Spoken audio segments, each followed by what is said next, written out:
Jungle.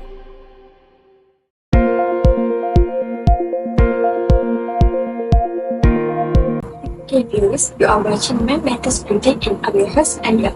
Today we bring you an example story on how our perspective shape our lives, whether we think positively, negatively or emotionally.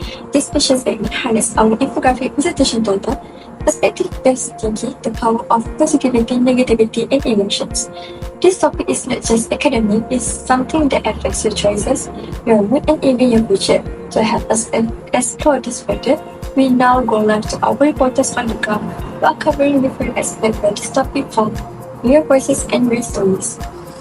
Thank you, Alia. Now I'm here with Kissy to talk about the causes behind the positive thinking. So, Kissy, can you tell us what you have learned about this?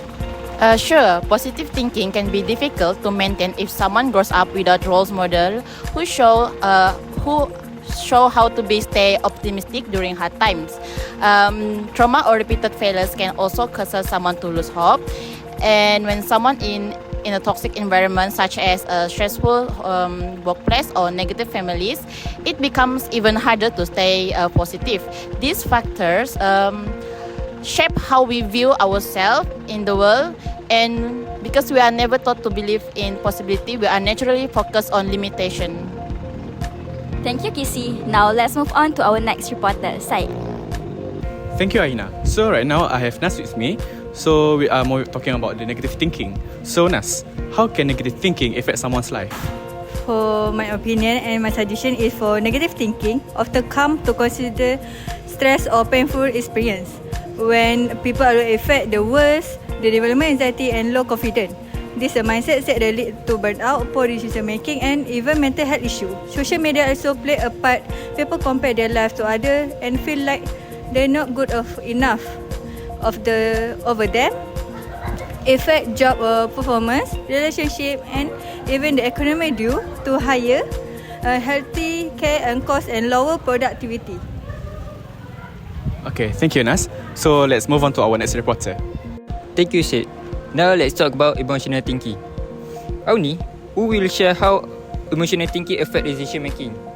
What's your thought? Emotional thinking often happens when people depends solely on the emotions rather than logical facts. So this can lead to an impulsive decision. For example, people can quit their job or end the relationship over small things. Cultural influence also plays an important role because in some culture they are taught to prioritize their minds over rather than think things through. Even though emotions are valid and important, but we need to stabilize our emotions and facts to harmonize our life and not depends on our emotional solely. Okay, thank you. Let's move on to the next reporter, Syed. Thank you, Alif. So right now I'm with Shan. So Shan, could you share how can be done to help this matter, especially by the government, our society or any organizations? Absolutely. The government can play a big role by launching mental health education campaigns and offering free counseling in public institutions like schools and clinics. When people understand how their thoughts affect their well-being, they are more likely to seek help early. Organizations like workplaces should provide stress management programs and mindset training. A lot of stress starts at work, so creating a support culture helps everyone. As for society, it's important we talk openly about mental health, stress, anxiety and everything. We need to stop judging people for feeling sad, stressed or anxious.